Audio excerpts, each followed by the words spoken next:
हरियाणा और जम्मू कश्मीर में विधानसभा के नतीजे आ गए हैं। हरियाणा जहां कांग्रेस को एज माना जा रहा था, वहां उसे हार का सामना करना पड़ रहा है। वहीं कश्मीर जहां मामला कांटे का बताया जा रहा था, वहां कांग्रेस ने नेशनल कॉन्फ्रेंस के साथ मिलकर सरकार बनाने की ओर कदम बढ़ा दिए हैं। भले ही कश्मीर में कांग्रेस सत्ता में सहभागी बन रही है, लेकिन नतीजों के लिहाज से दोनों ही राज्यों में कांग्रेस को बड़ा झटका लगा है। जब दोनों ही राज्यों के नतीजे लगभग फाइनल हो चुके हैं, तो ऐसे में एक बार फिर चर्चा राजस्थान के नेताओं को लेकर होने लगी है। आपको बता दें, राजस्थान के नेताओं को इन दोनों ही राज्यों में बड़ी जिम्मेदारियां सौंपी गई थी। अशोक गहलोत, जो कि राजस्थान के 3 बार के मुख्यमंत्री रह चुके हैं, उन्हें हरियाणा का वरिष्ठ पर्यवेक्षक बनाया गया था। वहीं सचिन पायलट और दिव्या मदेरणा को जम्मू कश्मीर में स्टार प्रचारक की बड़ी भूमिका सौंपी गई थी।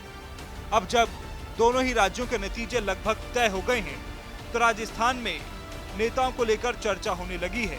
अनुभव के आधार पर पहले बात पूर्व मुख्यमंत्री अशोक गहलोत की कर लेते हैं।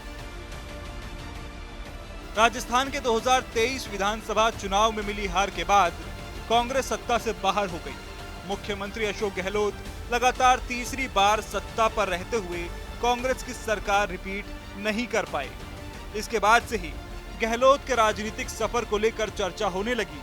बीते दिनों जब गहलोत जी बीमार पड़े और स्लिप डिस्क के चक्कर में उन्हें तकरीबन 3 महीने बेड पर बिताने पड़े, तो उनका सियासी सफर खत्म माना जाने लगा।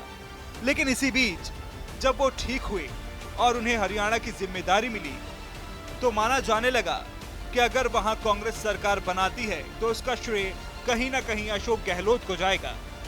हरियाणा में गहलोत के साथ ही कांग्रेस ने राजस्थान के अपने जाट नेताओं की पूरी ताकत झोंक रखी थी। प्रदेश अध्यक्ष गोविंद सिंह डोटासरा, चुरू से सांसद राहुल कसवा, बाड़मेर जैसलमेर से सांसद उम्मेदा राम बेनीवाल हरियाणा के चुनावी मैदान में कूद पड़े थे। सचिन पायलट को भी हरियाणा का स्टार प्रचारक बनाया गया था, लेकिन हरियाणा के नतीजे कांग्रेस के अनुकूल नहीं रहे। वहीं अब अगर पायलट के प्रभार वाले कश्मीर की बात करें, तो यहां कांग्रेस का वो जलवा देखने को नहीं मिला जिसकी आस लगाई जा रही थी।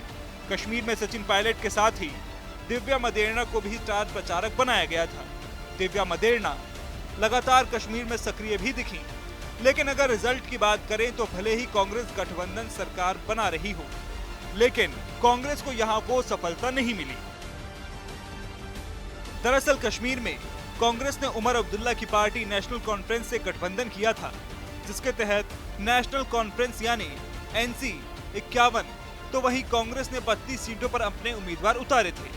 अभी तक आई जानकारी में कांग्रेस को 32 में से 6 से 7 सीटें मिलती दिख रही हैं। वहीं एनसी अकेले ही 40 पार कर चुकी है, यानी 90 विधानसभा सीटों वाले कश्मीर में नेशनल कॉन्फ्रेंस सरकार बनाने की ओर अकेले ही अग्रसर है। तो इस लिहाज से हरियाणा हो या कश्मीर, कांग्रेस का वो करिश्मा नहीं दिखा जिसकी आस लगाई जा रही थी। अब आगामी दिनों में जहां राजस्थान में 7 सीटों पर उपचुनाव होने हैं, वहीं महाराष्ट्र का चुनाव भी काफी अहम है, क्योंकि इस राज्य की सीमा भी राजस्थान से लगती है। इसलिए अब सवाल है कि क्या राजस्थान के नेताओं को महाराष्ट्र में बड़ी जिम्मेदारी सौंपी जाएगी या नहीं।